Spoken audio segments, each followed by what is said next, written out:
This is where the fun begins.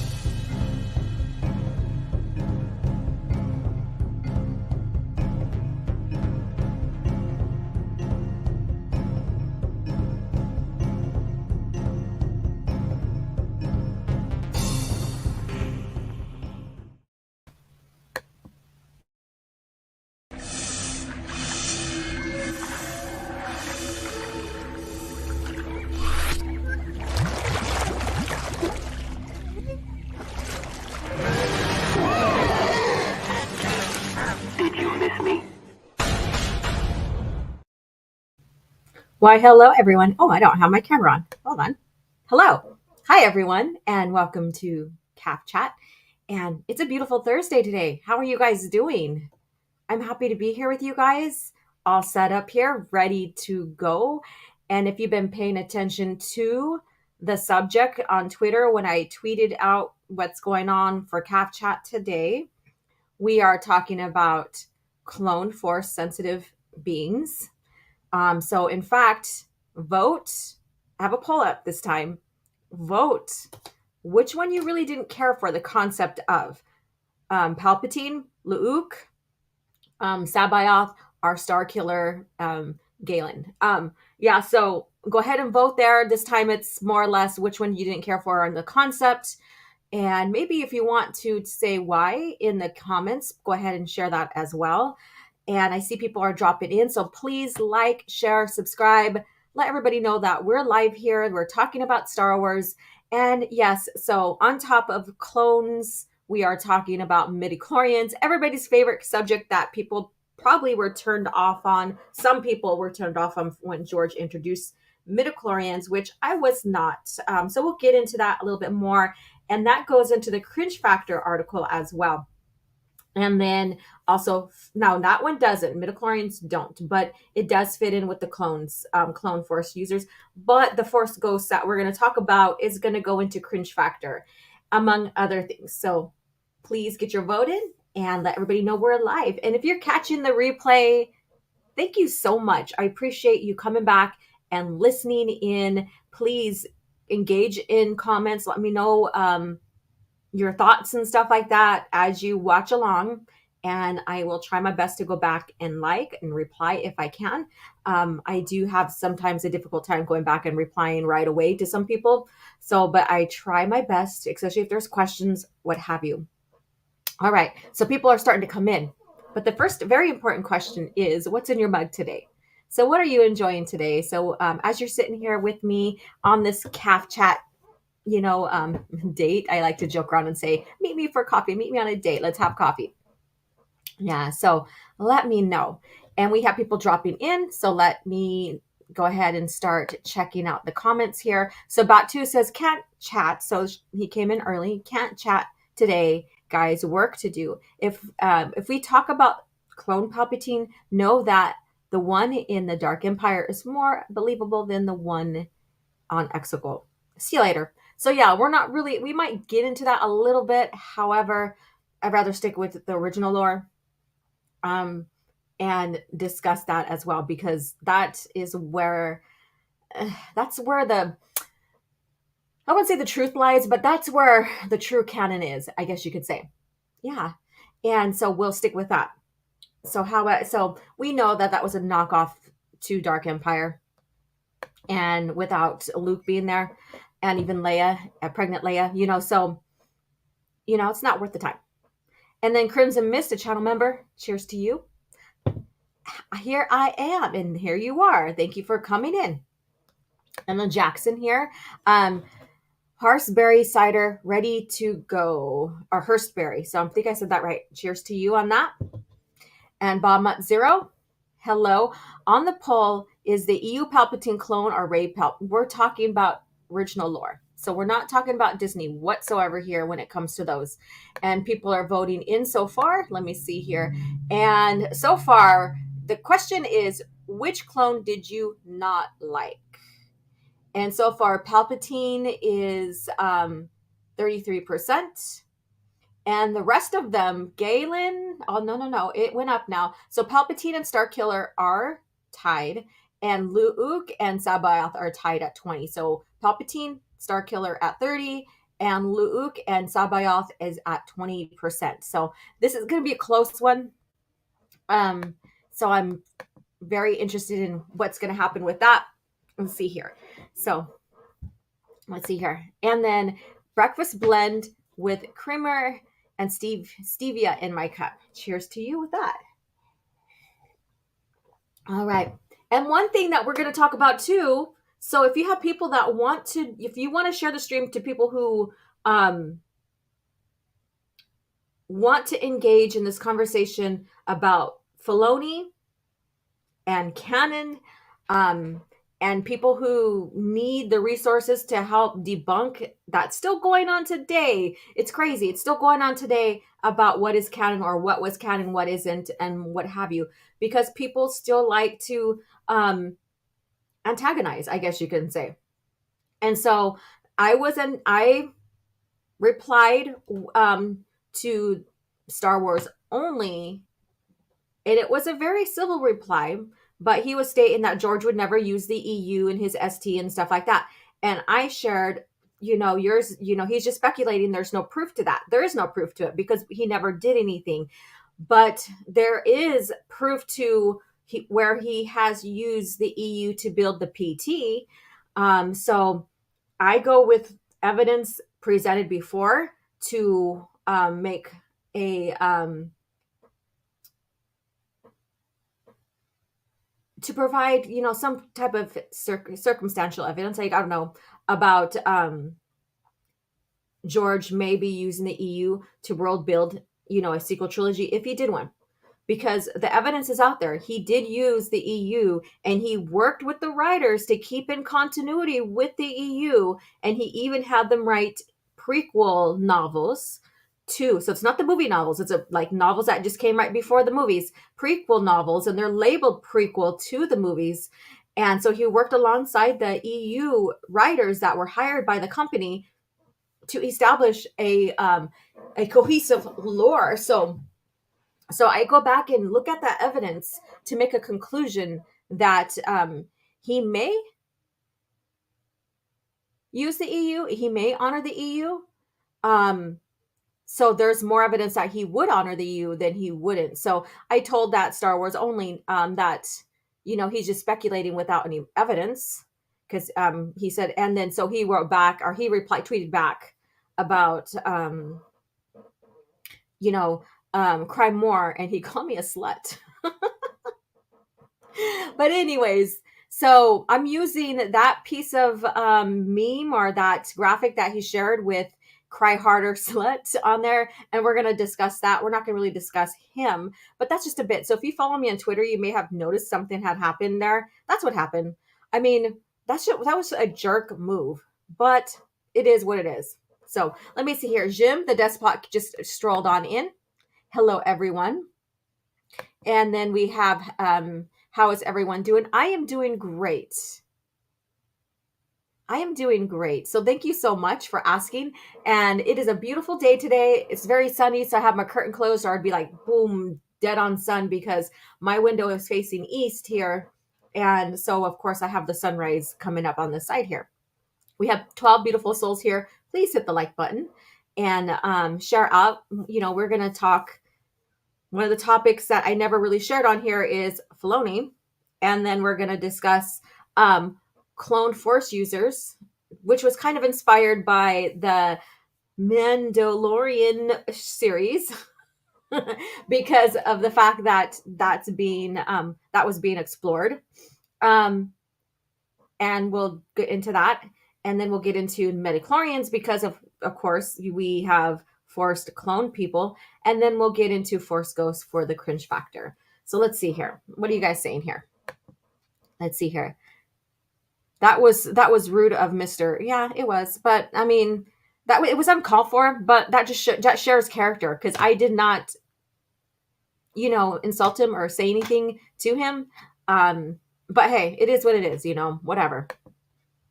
Let's see here. Robert DeCosta. Hey, OG, hope you're doing well. I am doing excellent, and I hope you are doing great as well. If you're not, hopefully the stream cheers you up, or at least being here brings a smile on your face. I hope it does. Iris, how are you doing? It's nice and it's nice. It's nice a sunny. Okay, and sunny. And probably you're probably saying I put clothes on the line today to dry over the dryer. Raspberry leaf tea in my cup. Awesome, awesome. And Jason, hey, what's up? How you doing? Hail at OG Star Wars. How are you doing? Yeah, I'm doing great here as well. So, you guys, as you're coming in, please vote on the poll. Which one is your least favorite cloned Force user, basically? And it's still kind of tight here between Palpatine and Starkiller and Luke and Sabayoth. So I'll read the standings off one more time. Palpatine is at 29, Starkiller as 41. So he went up. And then Luke is at 18 and Sabayoth is at 12. So that this poll is going back and forth right here. It's very interesting. So I'm really interested in see the results and what you guys think of.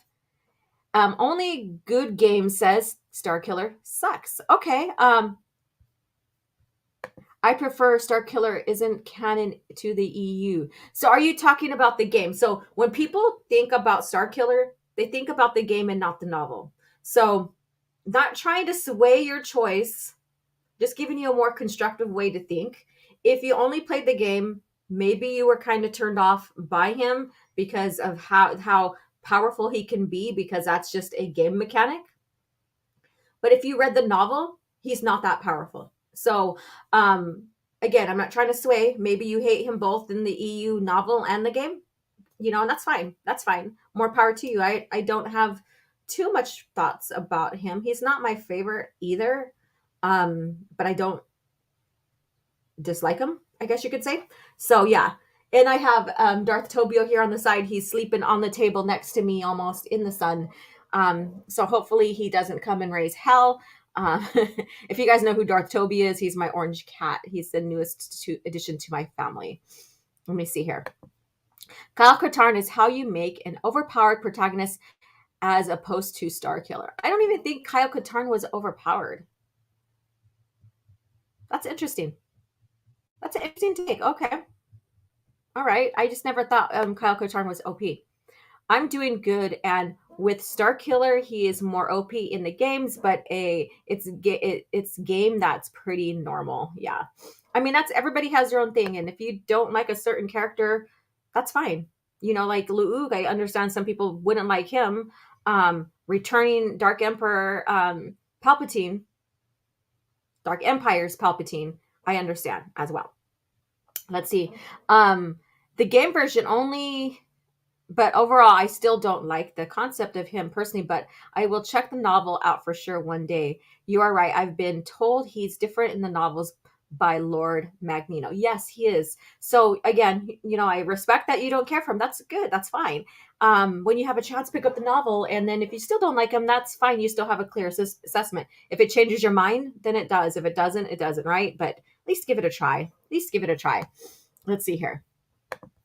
And then Bamat says, first Force Unleashed was good, but couldn't get into the sequel. Yeah, well, that's understandable. Sometimes sequels don't hit it for people, right? Love the Force Unleashed games. Awesome. 1 was better than 2. 2 was way too short. Yeah, that's what I've heard that. I didn't play the games. I'm not too privy on the games. Like I stopped playing games when I got into junior high and I got on the dance team, and I got into band. Then the dance team, and so my life was being overruled by other things that I just didn't have time to sit and really get into the mechanics of games. Yeah, but I was a gamer when I was little. That's a conversation. Crimson Mist says, love playing the Force Unleashed on the Nintendo Wii. Nice.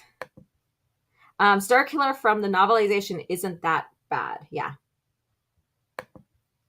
Don't play the Nintendo DS port of the Force Unleashed. Okay. Is it not good? What's wrong with it? Let me know.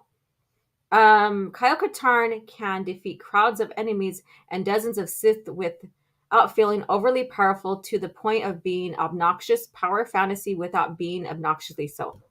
Kyle Katarn can defeat crowds of enemies and dozens of Sith without feeling overly powerful to the point of being obnoxious. Power fantasy without being obnoxiously so. Okay. Are you talking about the game though? Because the games are a whole different mechanics. That's the thing. Games are a whole different mechanic in itself, a whole another beast in itself. The Force Unleashed 2 was too short, but still really fun. Yeah. And Matt G's here. What's up, Matt? Hello. And of course, I skipped over the coffee thing. But yes, cheers, cheers, cheers to you. Only Good Game says, I don't know. Force Unleashed was on the DS. That sounds funny. I'll have to look at that up. Okay. I will one day have a couple of gamers on who has played the Star Wars games because, like I said, I stopped playing games because my life took a different direction. I didn't stop reading the books and stuff like that, but I stopped playing games, and so I didn't really get into the Star Wars games because by that time I wasn't playing games. My life got really busy. However, I did make time to still explore, still read, and all that with Star Wars. Channel Starface. Have you tried the lightsaber dojo in Vader? One of my all-time favorites gaming experiences. Like I said, I haven't, but if anybody has, please share in the comments what you think about that. Let's see here. I feel so naked without my lipstick. Okay. Crimson Mist says, I take it to the touchscreen will get scratched to death on the DS. Happy 420. Yes, you too. Happy 420. Afternoon. How is Darth Chody, Agent of Chaos? Or Toby, you mean? Chody or Cody? Darth Cody. I was like, I don't know why I don't put a CH on that. I don't know why. Darth Toby is doing well. He is laying here next to me on the table. He's in the sun, so cats they like to sunbathe, so he's re-energizing. So, Lord have mercy on me later. He's gonna be zipping around.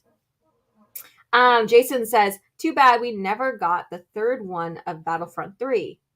Very true. We're talking about games now. This is funny. That's okay. It's lore talk, right? It's lore talk. It's part of the lore, right?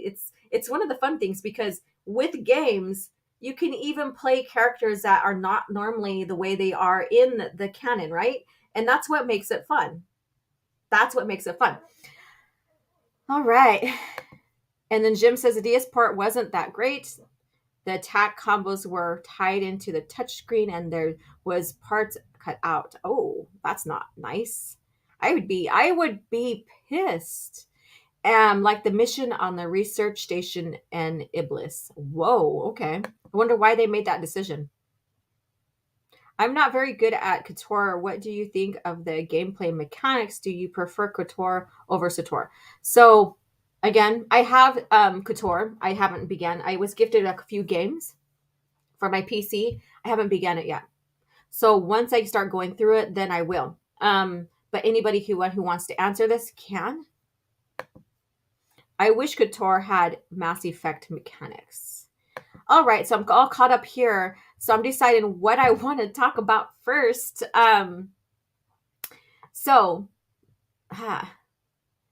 Let's talk about the clones first. So first of all, I'm going to check the standings. And the poll will close in about 40 minutes. So at the top of the hour. And so if you're coming in, vote for your favorite, or not favorite, sorry. Which clone did you not like? So vote which one you didn't care for. So this is kind of a different question. I usually say vote for your favorite, which one you liked, or whatever. This one is which one you did not like. And you can also share in the comments why you didn't like it. Feel free to do that. So far the standings are between Palpatine and Starkiller, they're the tops. They keep going back and forth. Palpatine right now is at 33. Starkiller is at 39. Between Luke and Sabayoth, they keep on going in between, and they're on the lower end. Luke is at 17, or Luke, not Luke. Luke is at 17, and Sabayoth is at 11%. So get your votes in. This will stay open until the top of the hour, and then we'll come to a conclusion on that. Now, going with the clones. So the most notable ones we have been talking about is Luke and Sabayoth, and they came out of Heir to the Empire, or the Thrawn trilogy. especially in The Last Command, because that's when we see Luke. We see Sabaoth all throughout. And then you have Dark Empire that happens around the same time frame, and I believe it Dark Empire happens after the Thrawn trilogy. So we have the clone emperor from Dark Empire. We're not talking about Disney stuff. We're talking about, not particularly in this case. And then we have Starkiller, which happens earlier on in the timeline and pre-OT, near the beginning of the OT, when the Rebel Alliance is forming. So there's a story behind that. If you are familiar with the story, yeah, so Starkiller is used to infiltrate the Rebel Alliance and yada yada yada kind of deal. I'm not going to get too much into that right now. But Starkiller is Galen Merrick, where he is found on Kashyyyk by Vader, and his father was a Force sensitive too, I believe, or Jedi. I don't remember. And so someone please correct me in there, because I don't remember which one it was. But the family was strong in the Force. His father was killed. Galen watched his father be killed. Vader took him. Basically, he was raised under Vader's tutelage, I guess you can say. Kind of like Mara Jade was kind of raised under Palpatine's tutelage, I guess you could say. And he kept him as a secret apprentice for that long. So that was a funny thing, because I'm like, if you're going to raise a child, how are you going to keep that away from Palpatine? And there's a story hole behind that and stuff like that. But that's just one thing. Like, if you don't know the story and you're like, how did Vader keep that from Palpatine? Yeah. And so you have Galen Merrick and then, of course, he was cloned. And so we have that story. So, and then we have, again, like I said, we're going into Sabaoth. So Sabaoth also goes into Outbound Flights. And this is him as his true form and not clone. And he was very dark in a sense. Like he liked the power. He liked the status of being a Jedi. He wanted control. So he teetered on the dark side, I guess you can say. And he wasn't gray. There's no gray, right? He wasn't gray. And so we see him in Outbound Flight. And later he was cloned. And we don't see the mechanics of him being cloned. He was cloned to protect Mount Tantus or whatever. And but when a Force user, or when someone is cloned, they get what you call as flash education, where they're the person's life, like the original host or the original being that you're being cloned from, you get everything back from them. Maybe not. Maybe you get something else to learn something different. So you get that flash education. And then, so I'm guessing that flash education would also be Force training, like Jedi training, and all this stuff, because we don't get that with Sabaoth. We know how he came. We know that he's a clone. We know that he's going crazy because he is a Force sensitive that was cloned. We know that clone Force sensitives tend to go crazy. There's some anomalies that don't. You can argue about Galen or Starkiller not being too functional, I guess you can say. But he's one of the exception to the rules. And then you have Luke, who then, he is dark. He is dark. And I'm guessing there was no way to give him flash training from the original host that he came from. And so I'm curious on how, how he was educated. But he was educated in the dark side. So that was very interesting. So going into that, where they get flash training and their memories come back, because we do have, and this is a non-Force sensitive one I'm going to mention here, and I didn't want to bring him up. I didn't want to put him in the topic per se. I knew he'd probably come up, and that's Thrawn in the Hand of Thrawn. When Luke and Mara discover him in the Hand of Thrawn chambers, where they have his whole living space arranged, and then you have his cylinder, his cloning cylinders. I think it's the Spararti one. I'm not sure which one it was. Someone can correct me in the chat if you remember from Hand of Thrawn. but you have cloned Thrawn in there, and he's almost ready. And then with that, he would get his flash training, because that's mentioned that he would get all his memory, his flash training back, and then also be prepared to take the helms of leading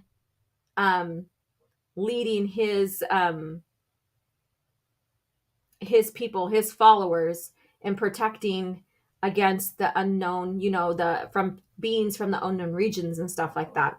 And then possibly still continuing the fight with the New Republic. So we have that. And then you have Palpatine, who has various clones of him being made, because he did the Force essence transfer, so that, like the dark side is, unnatural. Basically, that whole quote from the PT from them sitting in the opera, and when he's talking with Anakin. And Robert DaCosta, yes, Luke was puppeted or trained, or however he did that, by Jorah Sabaoth, yes. And so that Force transfer, essence transfer, is like what you call very unnatural. It's very dark. And we do see it in the past. We do see it in the past in the lore, like thousands and thousands and thousands of years before this. And Palpatine discovers it. But the body cannot sustain it. And that's why he has so many clones. And so that was understood in the lore.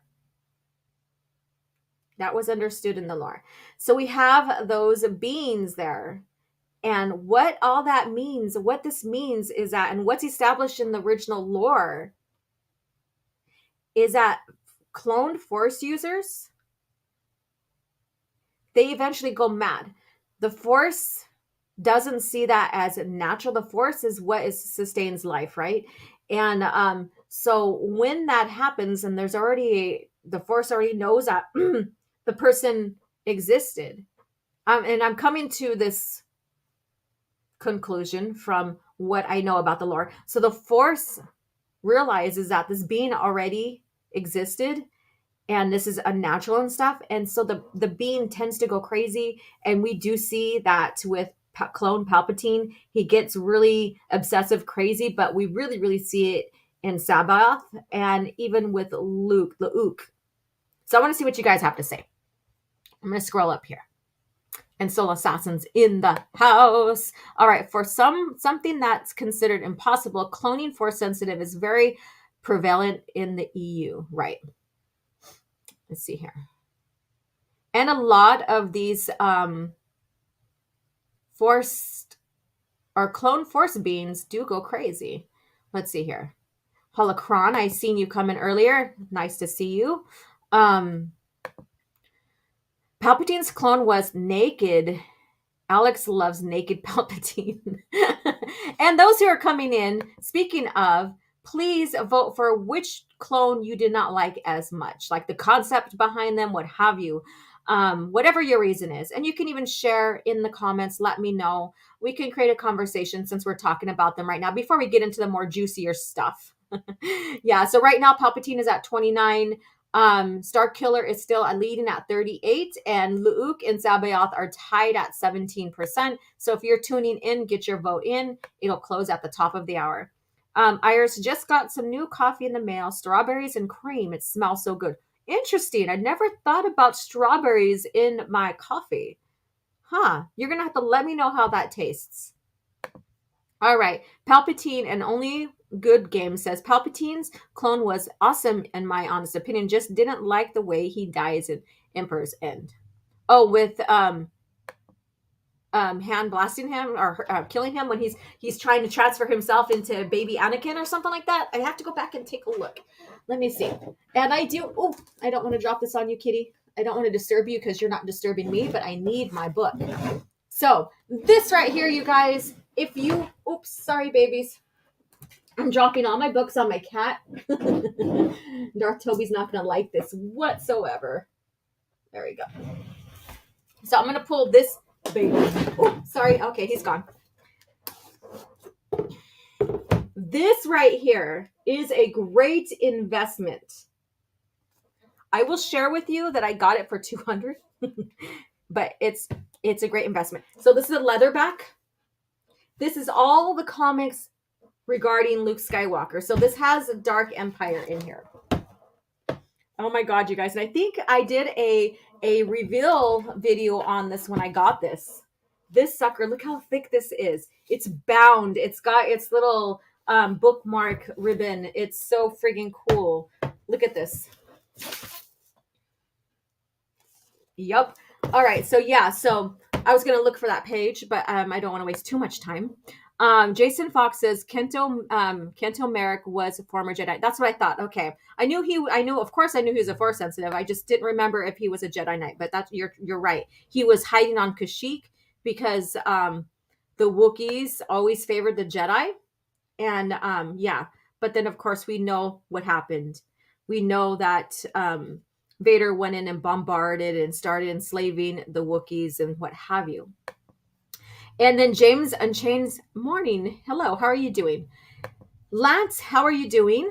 Lancer, sorry. OG Star Wars, you might have mentioned this, but I don't think Vader did hide Starkiller from Palpatine. Vader made it clear he was being used to get the rebel leaders out of hiding. No, he did hide him at first because Palpatine found out. So, but then after he pled his case, then that's when he stated that he was using them to flesh out the leaders. Soul Assassin, for something that's considered impossible, cloning Force sensitive is very prevalent. Yeah, I think I already shared that when I was saying hello.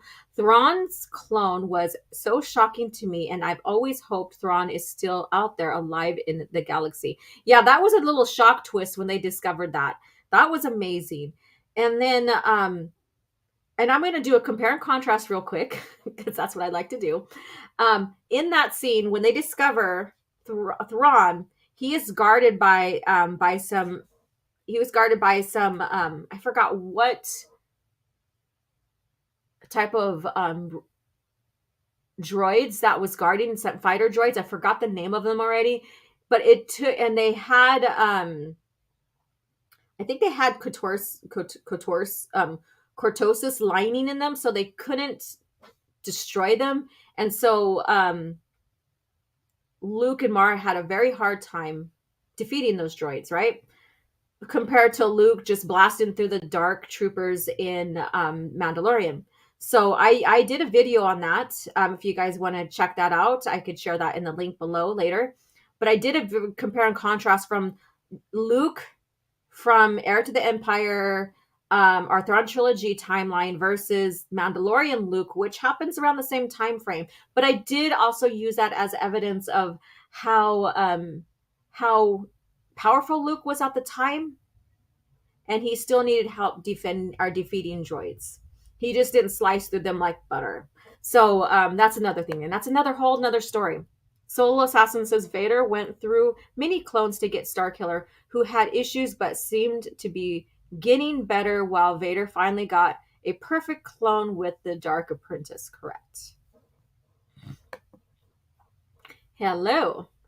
And then Robert says Luke was puppeted by Joris. Yeah, and I think I already answered that. And hit the like button. I'm just going through, just answering and responding and talking with you guys here. OG Stars, what your thoughts on beings not cloned but engineered from the creation, like the Biroid? Starkiller's DNA was used to make Terror Troopers, Dark Troopers, Saber Guards, and more. And that's the thing, that we have cloning. I have no problems with that per se. In a sense, because we already know that they clone, right? They already clone. And so when it comes to the Disney Star Wars and the Mandalorian Moff Gideon, I think his name is, cloning himself and then inserting midichlorians, I don't care. That cloning don't bother me because we already got that in the lore so many times in many different scenarios. What gets me, and this is why we're here talking, is inserting the Force like it's a serum. And we're going to get into midichlorians, and we're going to get into that further. So, yeah. Go mad. Oh my, they become used car salesmen. You can ask Raging Rhino about that one. Type in an apology by Timothy Zahn. It's a joke about Luke if he had survived.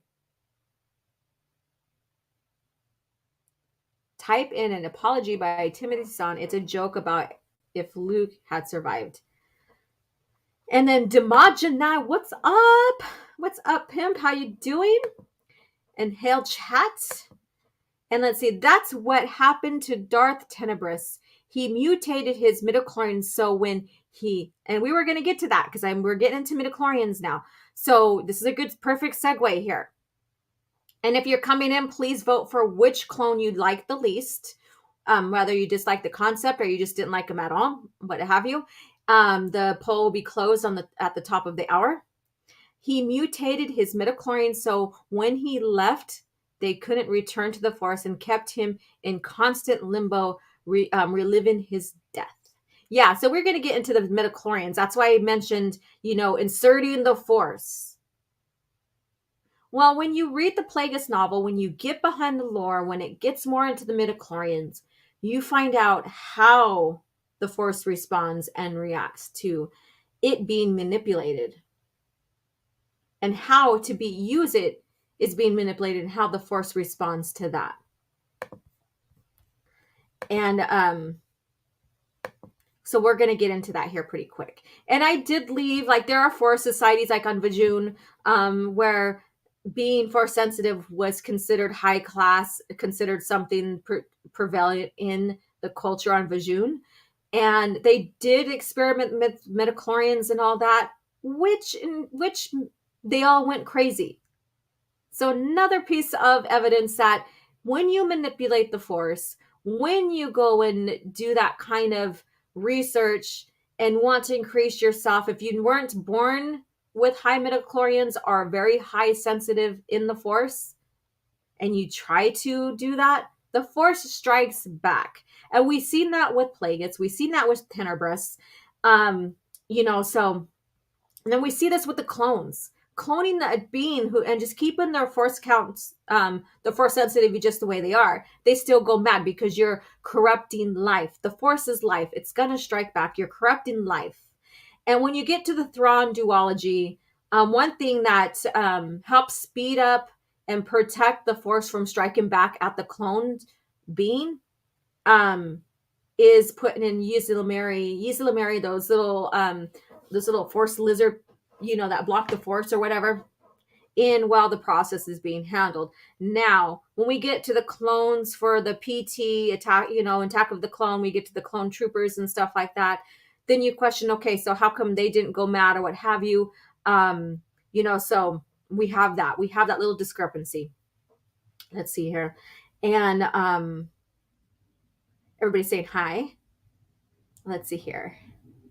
Yes, join my community. In fact, I owe you guys a major manufacturing EU lore short video. I haven't done one. I thought I was going to have one up for this last week. I didn't. I apologize. So that's coming soon.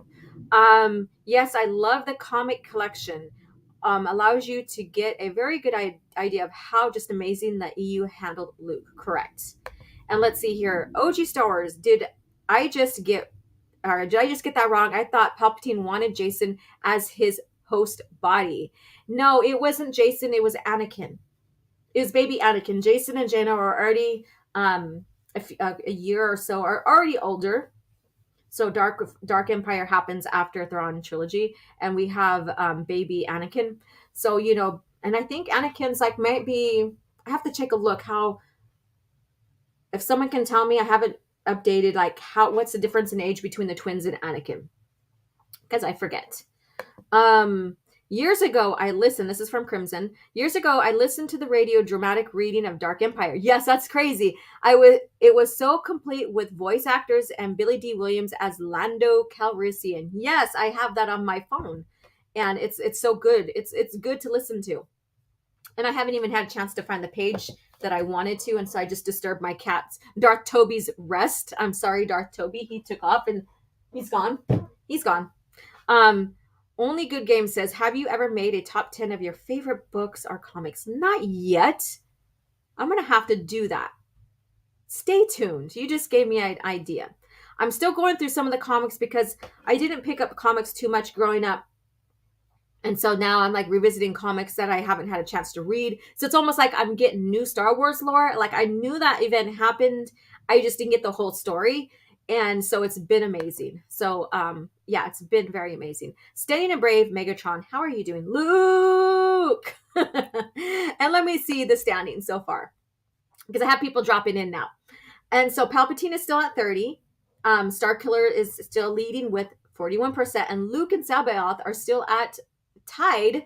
They've been tied, even though they're going up a little bit. They're still tied at 15%. So I find that crazy. You can't have one without the other, right? Let's see here. Let me see here. Got to inject them force into your veins. Yes, kind of like a hit, right? You got to inject the hit. You know, you got to hit yourself up with the force, you know, get that rush. And that's the thing. All right. So going back to midichlorians. So I know that there's mixed thoughts and feelings about midichlorians. So share in the comments if you have not. What do you think about midichlorians? Did it spoil it for you about the force and how the force works? Or did it make you more curious about exactly how the force works? And the force is, to me, the force is still a mystery because every Jedi has their own talent. The midichlorians never tell you what your talent's going to be or never share what your talent's going to be. Right? It just shows that you're force sensitive, like you're strong in the force. But it doesn't tell what the abilities you're going to have when you train for them. And it doesn't share, you know, and it doesn't share, well, basically that, you know, so I'm like, what else am I coming up with? But, so the midichlorians is the scientific approach. And I'm a person who likes science, but also likes esoteric stuff, right? And force, you could say, is more esoteric. It's a mystery, and it works in everybody different. It works in every species different. That's why you have force societies that have different talents and different ways of looking at the force, and which we find out in Fate of the Jedi when Luke goes out on his exile sabbatical. You know, it's an exile, yes, but it's also sabbatical to learn more about the force and what happened with Jason, right, his nephew. And we discover like how the Ainti monk use the force and how they relate to it versus the Baron Doe and other force societies as well. And I think that's very interesting. So to me, midichlorians don't spoil it for me because it doesn't tell you exactly how the force works. It just, in a sense of like, how does a person use the force and what deems a species to be different than another species when using the force and their concepts and stuff like that. And it doesn't automatically make you a Jedi either. And it doesn't automatically make you attuned to the force to where you can use it right away. You have innate force sensibility, which is instinct. And we see that in Anakin and Luke in the movies because Anakin's instinct of his reaction for the pod racing, that's the force, but it's instinctual, right? And that goes with Luke when he's flying his skyhopper around shooting womp rats in Beggar's Canyon and stuff like that. And that's just innate force use instinct and stuff. And when babies do use the force, it's something that they use, but then they forget about it as they get older. And so again, innate force sensibility is different than force training and focusing on the force. And so the midichlorians just tells a person how strong they are, but it doesn't give them the power to use it or like training to use it and stuff like that, if that makes sense. So let me see what you guys have to say. Midichlorians seem like a convenient physical indicator. Normal microbiota that happened to be force resonant like Kyber, not the source, but force users are more likely to sustain higher populations. Interesting. Okay. An apology by Timothy Zahn. There we go. Okay, I'll check that out because at first I was confused a little bit. I'm like, did I miss something? Love the Tenebrous way. Yeah. And let's see here. OG Stars, I don't know. Gideon was making clones of himself. That was in the finale.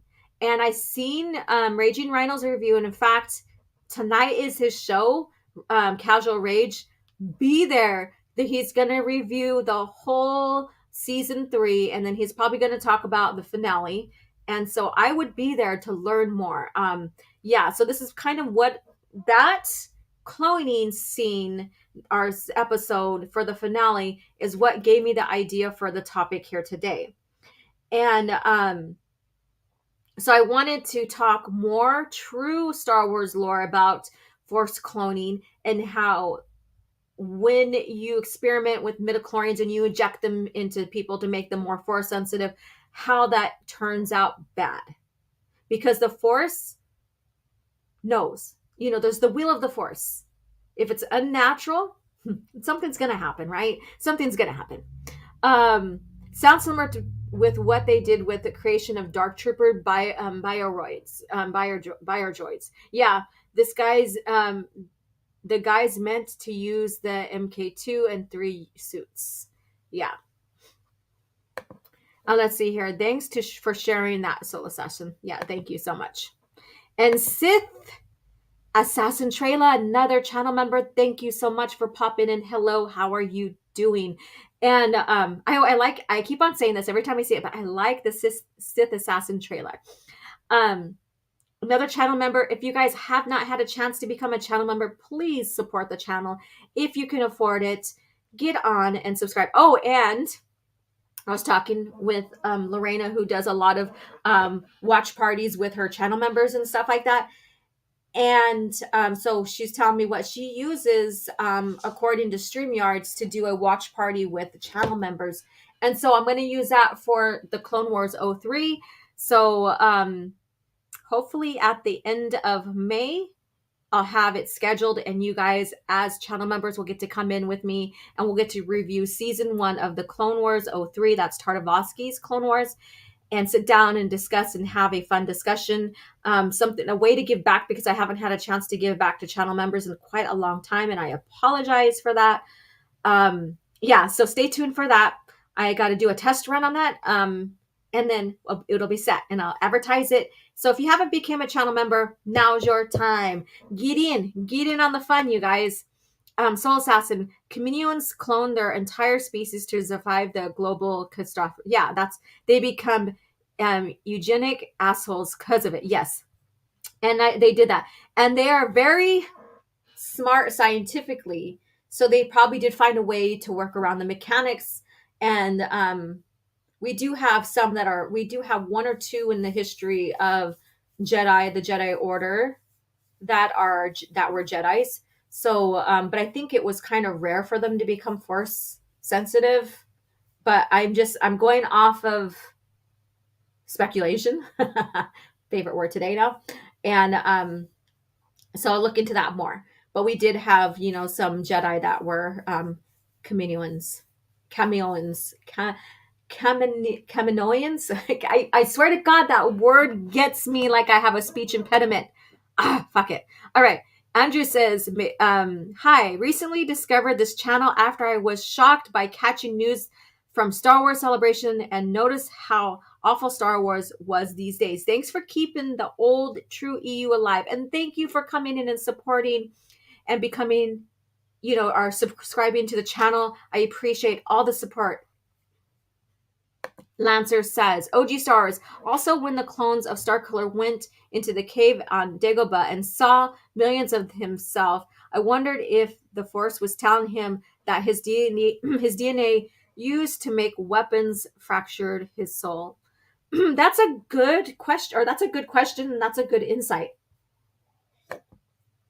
That's a good insight. It probably may be. At OG Stars, oops. What's the oops about? Oh, okay. I know what you're talking about. I'm like, what? I think it was about 18 months, 2 years. Not very long amount. Okay. And then right here, Dark Empire audio drama. I highly recommend it. Especially if you're like off put by the art. Some people are. I don't mind it. It's very unique and different. So I don't mind it. Andrew says the issue with the clones not being quite right was accelerated growth in the Zahn books. Correct, was one of the best aspects of the clone diminish. Yeah, you're right. It's speeding up the clones, and sometimes that just, like I said, the chameleons really, the chameleonians. I swear to God, that gives me a speech impediment. I swear to God. But anyways, they, without their help and their assistance and their expertise, you could see cloning later on was kind of iffy in it, to say the best. Iffy. Let's see here. If you could clone yourself, would you? No. I'm already too much for myself. Okay. That's a good listening experience. Yeah. Midichlorians never bothered me. Yeah, they never bothered me either. It was just a way of like how the body, how someone's attuned to the force. But then it doesn't give up the mystery and why some people are stronger in some abilities and some aren't and stuff like that. There's still a huge mystery. And how does the force work through non-sentient beings? Because the force basically surrounds life, right? It's fine, I guess. I was never one of those guys that hated the midichlorians because the force was still a mystery, so it didn't really ruin it for me. Yes, I agree. Stunning and brave. I agree. It's still a mystery, but linking science to religion doesn't offend me, but it can't explain everything. We're always learning more. Right. And we did throughout the lore. We did. We all were always learning new things about the force, especially when we got into Fate of the Jedi with, like I said, the different force societies out there. Maxichlorians, didn't know if I'm spelling it right. So midichlorians, yeah. Right. Very interesting as well. And if you don't like it, I respect your points. You know, I do get into debates or discussions on Twitter and stuff like that. And some people, I'm a strong personality. Some people think I'm mad or I am, whatever, being confrontational. No, midichlorians never bothered me too. The way of identifying force sensitive isn't the force itself. Correct. OG Star Wars. This is Lancer again. The midichlorians and the old Republic view of the Force didn't bother me because it was clear to me they were wrong, and Yoda changed his views of the Force between OG Star Wars and the PT. Yeah, so between those two, yeah, he did, and he realized that the Order needed to change up into something completely different for it to survive. So very interesting little, arc there. The midichlorians didn't generate the Force, right? They were more like an anchor, so nothing really changes the Force. No, yeah, they didn't generate, but they used the Force, which made so they used the Force, but they didn't generate. Let me see here. Yeah, so yeah, you're right. The Force is there. They just help generate it, help make it more accessible to the person, depending on how many midichlorians the person has. I like the midichlorians. It makes the Force running in families makes sense. Yeah. And it's inherited. It can be inherited, and then it sometimes isn't. You can have two Force sensitive parents and then one child not being Force sensitive whatsoever. So it's, like I said, it's still a mystery because it's not genetically inherited in the sense that we think it is. Like I said, you can have one parent who's Force sensitive and your child is, but the husband isn't. You can have two Force sensitives and one child not be Force sensitive. It's just the will of the Force. And it almost sounds like this is the way, but it's not the way. Not like that stupid ass word that came up about. The will of the Force is basically just how the Force, moves and flows through everybody. Jackson says, I find it interesting how clones, especially if speed grown under the Thrawn method, had this shallow presence in the Force that was disturbed to the Jedi at first. Right. Like Luke feeling the clones. He's like, it's like him buzzing. It's like a buzzing feeling in his head. And then when he was dueling himself, Luke, that buzzing feeling was so overwhelming that he had to concentrate so hard because he felt that clone of himself.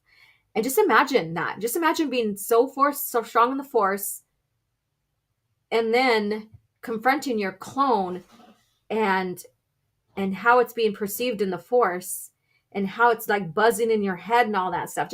I can't imagine. That's crazy just to have that feeling, have that cloudy, buzzy feeling, having to focus and all this other stuff. I find it interesting how clones. Okay, I read that one. Yeah.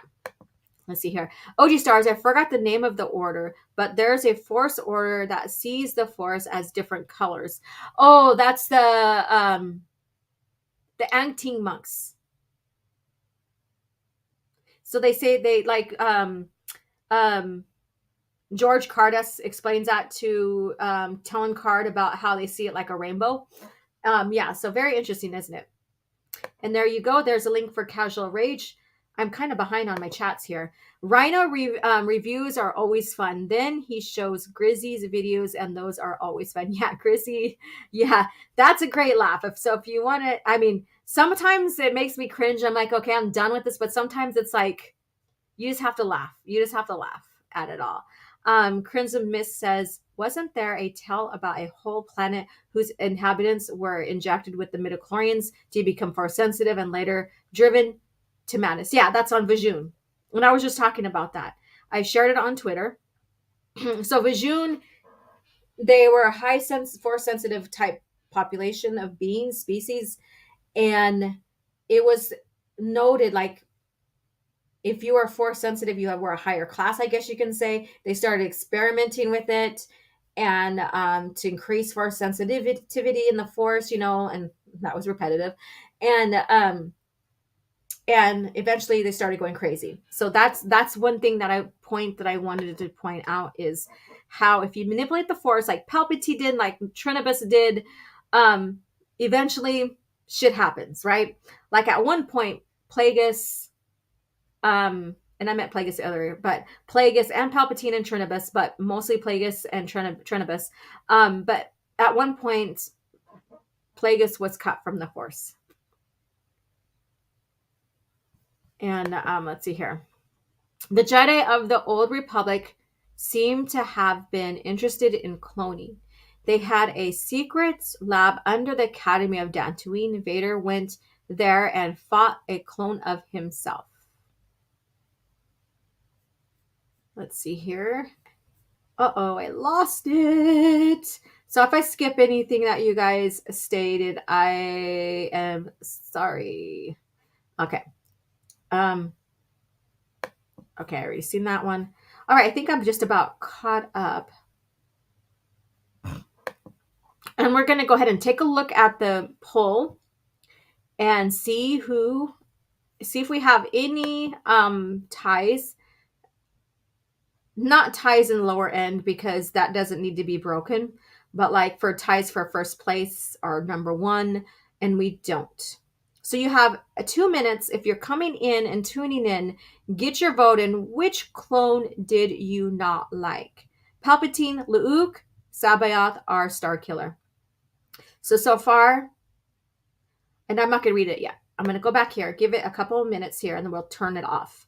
It was Dirge 88 from another clone eugenic race that became an outcast for exceptionally being force sensitive before coming to Luke's Academy. And I love you guys just coming in here and sharing more and more and more. And it gets our minds going with the lore, remembering events and all this stuff. So thank you for sharing. Seems clones who follow the light side are more stable, unlike the dark side who grows insane and age quicker. Maybe that's another way we can put it. All the clones that we see of force sensitive clones were more or less dark, and but then you could say at one point Starkiller was trained by the dark side, but then there was some sort of redemption. So who knows with that? Tenebris injecting himself with the virus, right? That infected some of his midichlorians, turning them into maxichlorians at the loss of his precognition. Yeah, so he was trying to be immortal. That's the playing around with the Force we see with that lineage. It was all about immortality. and the Force countered that. These Maxichlorians were long-lived midichlorians that would linger after Tenebris died instead of migrating back into the Force. And that's the thing. And Plagueis realized that that's not the way to go, because eventually that harms you, right? And so what he learned is learning to use the Force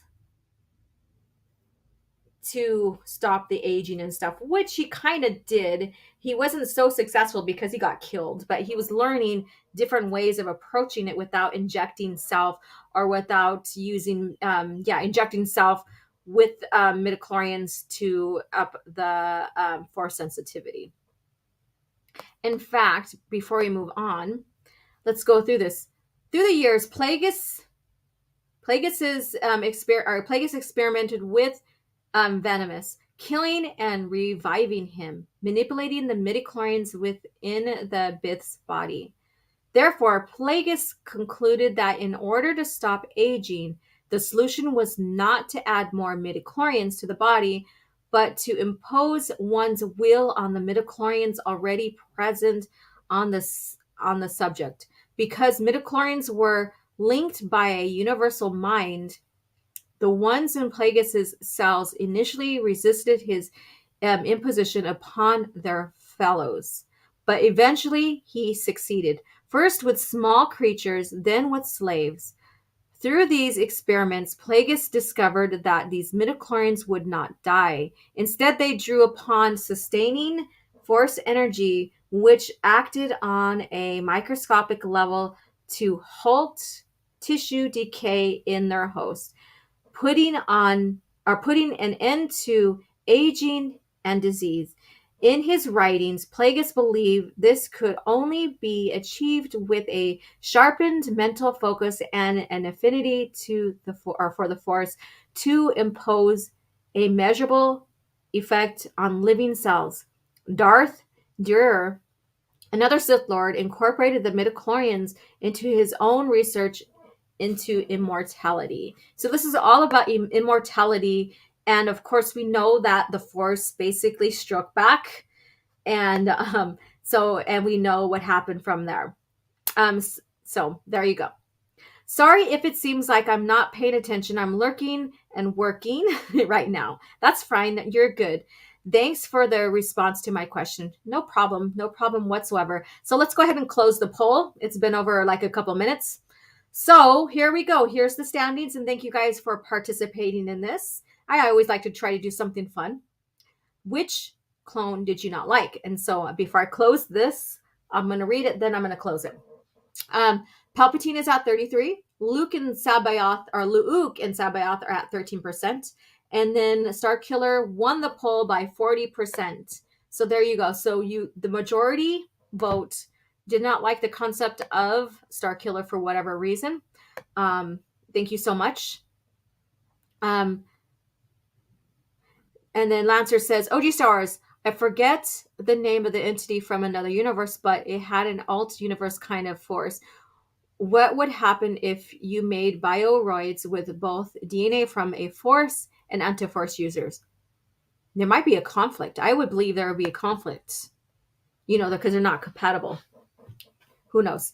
OG Stars, that's right. What Soul Assassin brought up, Clone Trooper X2 never went crazy from his Battlefront Elite Squadron. His brother ZX1 did. Ram Koda was X2 teacher during, there you go.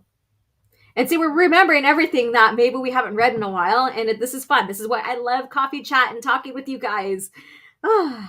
Let's see here. Plagueis is an OG. Wish I could hang out with him. His mastermind. And Palpatine, too, was a mastermind and end up killing him in such a crazy way. Yeah, so that is for another story. So let's go ahead and segue. I'm going to get into debunking something that was shared with me, and then we'll get into Cringe Factor. So let's switch gears here. I'm going to bring this up. I'm going to switch views. So let's see here. I want the full screen. All right. So you guys aren't going to see my face, which I barely have any makeup on and stuff, but I'm here. So this was shared with me when someone decided to call me a name in rebuttal to what I had said. And the theme is always cry more, cry harder, right? As a rebuttal. And then they shared the Starlog quote. And the Starlog quote has been debunked even by the company at the time. Yet they still want to share it. So here we go. You guys probably heard this already, the Starlog quote, because it's one of those very popular ones that they always draw upon is he was never canon, George never read it, kind of bullshit. So we're going to get into this. I don't read that stuff. I haven't read any of the novels. I don't know anything about the world. That's a different world than my world, but I do try to keep it consistent. So keyword, he does try to keep everything consistent. The way I do it now is they have Star Wars encyclopedia. So basically he's talking about the Bible, like the resource that they give him to go off of. So if I come up with a name or something else, I look it up to see if it already has been used. When I said other people could make their own Star Wars stories, we decided that, like Star Trek, we would have two universes. And I will debunk that part too. This is in this presentation here. My universe and the other one. They try to make their universe as consistent with mine as possible. Obviously, they get enthusiastic and want to go off to another direction. And this is George Lucas' interview from Starlog 337, which was about around August or the summer of 2005. Now, at the bottom of this is Filoni, like a quote or a statement from Filoni in the same interview. And mind you, he wasn't in this interview, but so this is very misleading. In the same interview, Dave Filoni said that George Lucas told him that movies and the Clone Wars television series were the only things Lucas considered canon, as in before the restructuring. So there's key points here. We are going to talk about the parallel universe. We're going to talk about this whole statement from Starlog being debunked that people do not use, and they cherry pick out, they don't use it because then it debunks this whole quote. And then also about what is canon and what is not canon and what have you. So this was used against me as like, it was never canon because George never read it. Well, I've already shared time and time again that George, he did read a few, but there were very few of the novels. And The Shadows of the Empire was one of them. Shadows he loved so much that he considered to use it as a movie, at one point, but did not. And, and then, of course, he's a busy man. He doesn't have time to read all these books that are being published like a few times a year or even more. But he did read the comics. And I wish I had the image of him at a comic store with holding one of the Star Wars comics, but I lost it. I have to find it again. So let's go on. So here is the debunked quote by Leland Shee. And it says, George Lucas is certainly not bound to the EU. And that's true. He can go off and add more to the lore without using the EU. Though he's certainly open to using things created in it, like Ayla, Sakura, and Coruscant name, for example. On the other hand, the quote you provide makes it sound like the EU is separate from George's vision of Star Wars universe. It is not. The EU must follow certain tenets set by George through the films and other guidelines that he provides outside the films. And this is Leland Shee, and he's the continuity database administrator, and also known as keeper of the holocron for Lucas licensing. And so this was in response to, I don't use those books, Starlog magazine quote of 337. This is something they don't share when they want to share their quote saying, oh, George doesn't consider it canon. He never used the word canon, doesn't say canon. And his statement about parallel universe also gets debunked as well. So we'll get into that. So parallel universe suggests that the EU, let me get the brand off the side there. That each universe can go in separate directions, which really isn't the case with regards to the EU. The EU is bound by what is seen in most current versions of the films and by directives from George Lucas. And this was January in 2005. So both of these are set in 2005, and so was this quote. And so this is where people are asking, are they together? Are they separate? And then, of course, George is the owner of the company. He sets the rules, he sets the guidelines, and he makes the decisions. So here you have, his associates correcting statements so that people don't get confused on the direction that the company is going with the lore. But George is not George is not in charge of continuity, maintaining that and stuff. And George, his main focus is films. We all know that. However, he did help ghostwrite, the Star Wars novelization. He helped with Splinters of the Mind's Eye. He incorporated writings into a very few EU novels. He sat down with EU authors to help create the novels, major plot points, the direction that he wants them to go, the decisions about the main characters that he created, like Luke Skywalker, Han and Leia, and Chewie, and even Anakin and Obi-Wan and them, all the characters that he created. He had sole decision on where he wanted them to go in the EU. So this quote has already been debunked so many damn times when it comes to people using this as it was never canon. He never read it. Reading it or not doesn't mean it's canon at all. It just means that the person did or did not read it. However, he has the resources, like he said, the Star Wars encyclopedia in front of him to help him create and expand the lore and help him stay in continuity, which we see in the PT. Yes, and he did like Dark Empire. And that's another one. Thank you for reminding. And he gave copies of it to his staff. Yes.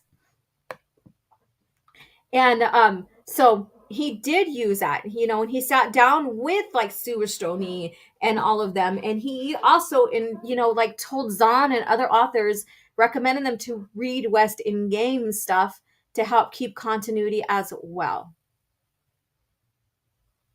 Okay, so let's go on.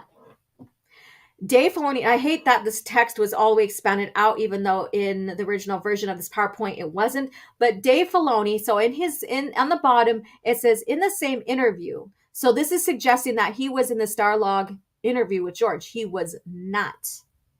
So it says in the same interview, Dave Filoni said that George Lucas told him that the movies in the Clone Wars television series were the only thing that Lucas considered canon, and before the restructuring. Filoni was hired that year. So there's no way he could be in the interview to make such a big point. He was barely hired on during that year. I didn't find the exact month he was hired, so I was going to try to use the month to kind of coincide with this article. However, it still stands. He was not in this article interview. This is misleading. This is another misleading meme that people don't do their research on. And then, so what is the restructuring that Filoni says? So down here it says, as done before. So it says, the Clone Wars, the movies, were the only thing George considered canon, as in before the restructuring. So basically, he thought the movies and the Clone Wars were canon before the reconstructing. So I'm like, what is that? So what is this restructuring? Well, when I had to think about it, the restructuring, and see, Filoni is just putting in the Clone Wars, and the Clone Wars weren't even made by the time that quote was said, right? So the Clone Wars itself, 2008, was their starting point for Filoni, but we already know the Clone Wars of Tartakovsky, which happened in 2003. But this goes back to a beloved trilogy that I said that is overrated, but I do respect how it gave notice to Lucasfilm on the direction that the fans liked the EU to go. And that's a single story within the continuity or within the canon. And it goes back to this. So this is from Insider 23, and this is around 1994, on basically talking about how they're going to start expanding the lore even more and keep it under one continuity. That they realize that they see that this is effective in what the fans want. So if we're thinking about any type of restructuring, it is at this point in 1994. Now, if Filoni's talking about restructuring as in like the cartoon division, animation division being built, that's not necessarily restructuring. That's a new addition. So that's what I thought about. Was he talking about restructuring of like when they brought in the animation department? No, that's a new division. The restructuring of the Star Wars, in general, the Star Wars lore, maintaining it, happened in 1994. And like I said, this is from Starlog 23 in 1994. And I do have a copy of it on my computer as well, like the whole Starlog, not Starlog, I'm sorry, the Insider, not Starlog. I take that back, Insider. But anyways, yeah, Insider 23. And so this is basically the Thrawn trilogy really set up the direction of the EU, and how and even Sue Stoney, even before this decision was made, Sue Stoney was still keeping everything in continuity. Like she started putting that all together. Leland, she hopped on board later, and he continued with that, what Sue Stoney was doing. But they realized that fans like the single continuity under the movies, and this was the restructuring of it, keeping everything aligned and then smoothing out all the stuff that happened before, like from the Marvel comics back there in the days in the 80s and stuff like that, and really fine-tuning down the EU. And so we go into, what is canon and what is not. And thank you to Iron Inquisitor, I think it was. Was it? Make sure I got the right person. I think it was. Sorry if I'm mistaken. But this was given to me, yes, by Iron Inquisitor. And so this kind of goes into what George considered canon or not when it came to the Clone Wars. In fact, that Anakin Skywalker is featured prominently in the poster of the film, and at least initially in something of a major character. In the end, the movie, and by extension, the 100-episode TV show for which it serves as a prologue, is not a Skywalker story, Lucas insisted. So he's saying the TCW is not a Skywalker story, meaning not a part of his movie, G canon. And I'm going to emphasize here, there's a canon hierarchy. You have your G canon, which is, where George opened up the lore. It's the movies that he created, which I agree, it should have been called movie canon, but it's called G canon. So that's where Star Wars began, and that's where the lore, the rules of the lore are established, right? It's the movie stuff, what George sets. And everything expands off of, which we get into C canon. C canon is the books, the novels, the TV shows, the cartoons, all of that. And that's what expands off of the G canon, the movie canon. And everything is canon in one continuity, right? And then you have the S canon, which, involves games, because how you play the game is not necessarily how it was revealed in the novelization or the canon of the product, right? And then you have N canon, those fun infinity stories, what if stories that happen that, probably seem to be more fun than anything else to read and stuff, but they didn't really have any truth to them, or somewhat truth to them, but they weren't canon. So the epic itself is basically about one man. You've passed through a lot of things, but you never got to look at it. With Clone Wars, we're not burdened by the mythology underpinnings. We get to go more places. Lucas said the story about Anakin and his fall into the dark side and the redemption by his son, it's finished. It was started when he was 10. It ends when he died. There's more story to tell. Or there's no more story to tell. Sorry about that. There's no more story to tell. All that stuff is already all that stuff is really a part of what this is. So what he's saying is TCW is not part of his canon because his canon already told the story, basically, of what happened. And we know George flips around with what he says here and there at times. He contradicts himself at times. I acknowledge that. So we're going to go into one more point here. And this is kind of funny because then it makes you look at this thing like, oh, okay, it happens in between the films, but stylistically and tonally, the film almost takes place at as if it's in a separate universe. So basically, even though it falls canonically between Attack of the Clones and Revenge of the Sith, stylistically and tonally, it feels like it's not a part of the universe. And he's talking about TCW. So think about that.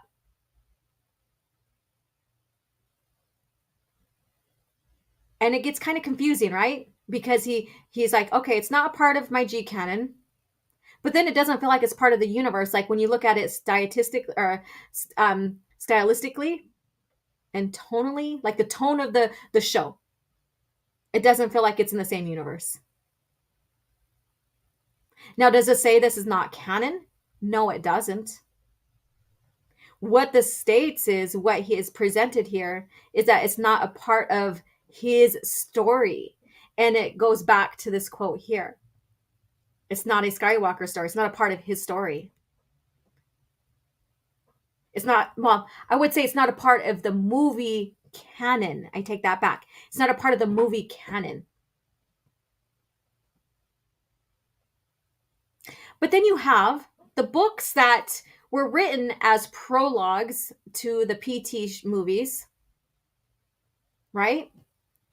And that expand off of the movies or go into the movies a little bit, are mentioned by the movies. So it gets kind of a little complicated there, right? Because he says, oh, cat, knock it off. You're not eating my beads, are you? Stop it. Get down. Sorry, Toby decided to come back and raise hell. Yeah, but so we get this here. Like he says, oh, well, it doesn't feel, the look and the feeling doesn't feel like it's part of Star Wars here. Which I'm like, dude, this is crazy what you're saying here, right? So let's go on. All right. So this goes back to what is canon and the hierarchy of canon. We all know this, like EU fans, as elitists, long time fans, when this was presented in in Insider, and I forget which number Insider, I do have the actual copy here.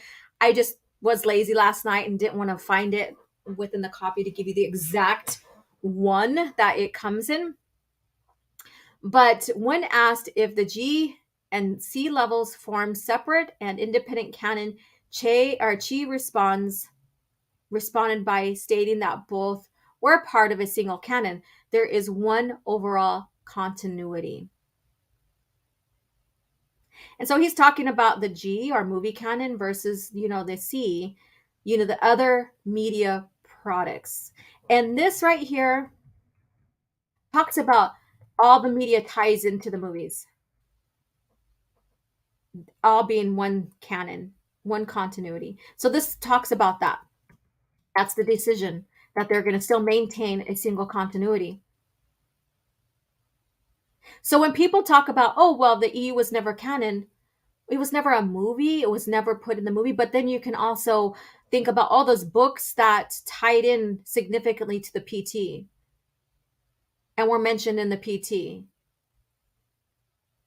You have those gray areas, or the ones that George contributed with, sitting down with the authors and really diving into the novel and creating the novel, of under George's helm, I guess you can say, more so. And then you can get into where he ghost written some novels and contributed writing to some novels. So there's those blurred lines when it comes to this hierarchy of canon. And then you get into his Ewok Ewok and his droid shows, but they're not in the movie canon. They're in C canon. So see how something's bend to fit where it needs to go, I guess you can say. However, it's all one continuity under a single canon. The movie canon sets the rules and the direction, and the C canon follows suit with those guidelines, keeping continuity. That's how it goes. That's how it has always gone. And in the end, we have this here. Every single one of these happened in different eras or different time frames in like 1993, 2008, and this was in 2015. And they all correlate the EU, and these are from George, and then also from his head of the licensing, one of the heads of the licensing, as the EU always being a part of the overall saga. The Star Wars saga is the movies, right? It was never called Skywalker Saga until recently. It was always called the Star Wars Saga because it wasn't always about the Skywalkers, right? It was Star Wars. It was Star Wars.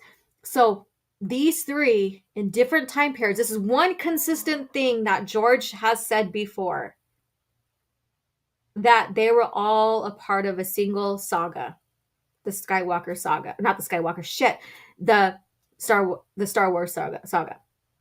So let me know what you guys think here. So I just wanted to go through this here because I've been wanting to debunk at least one of these stupid quotes, and because of that back and forth with that jerk, I decided to tackle this because they make it sound like this bottom here that Filoni was a part of this, the Starlog interview, and he was not.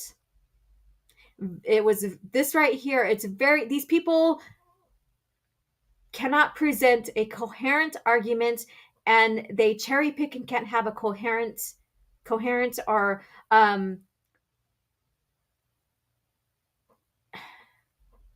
they just can't. They just don't. They're dishonest. Sorry, I'm just like, ugh. It just kind of gets to me a little bit. They're very dishonest. This is very dishonest because it says in the same interview. I wish I could highlight that, and it just went that way. In the same interview. This is the interview here, and it says in the same interview. Filoni was not in this interview. This is very misleading and dishonest. Because all they know how to do is just regurgitate something that was already said without doing research. That's how indisingenuous they are. It's intellectual dishonesty. I know, Soul Assassin. I can always entertain, right? I can always entertain. Let me see what you guys have to say. That's a lot of canon pointed this way. The quote, Jar Jar, me give up. Let's see here. I tend to follow the continuity of the EU novels more than anything else, since they had always seemed to have some form of continuity. Correct. They always have. They dorks. Yeah, they are dorks. And of course we have. So please let me know what you guys think about this here. As if it needs to be debunked with anything else other than with Leland going and course correcting on what misconceptions from Starlog interview that people got from this interview. Now, it's already been debunked. But do they use this? No, they don't, because then it makes what they want to point out fall apart. Right? So let's go ahead and now get into our cringe factor, which we're going to talk about Force Ghosts and go more into TCW bullshit shenanigans here. So let's go ahead and make our way towards that. So uncivilized. So here we go. And we have this article here. I've always sometimes I use CBR, but Screen Rant does give us some funny ass cringe factor bullshit that I feel like we should cover. just to have a little bit like, what the fuck are they talking about? But there is, like I always said, there's some truth into what directions Disney Star Wars is taking this lore, this franchise. And then sometimes it's just pure bullshit. And like you're thinking, what is this writer thinking about here? Um, so let's get into this. So, what do you think? Do you guys know what novel and when, like what novel did it reveal how Anakin was trained to go to the or become a Force ghost? Oh, sweet Grogu. That you have to say Din Grogu now. The cringe. Oh God, this is so stupid and cringe. Exactly. This is the point, you guys. This is the point.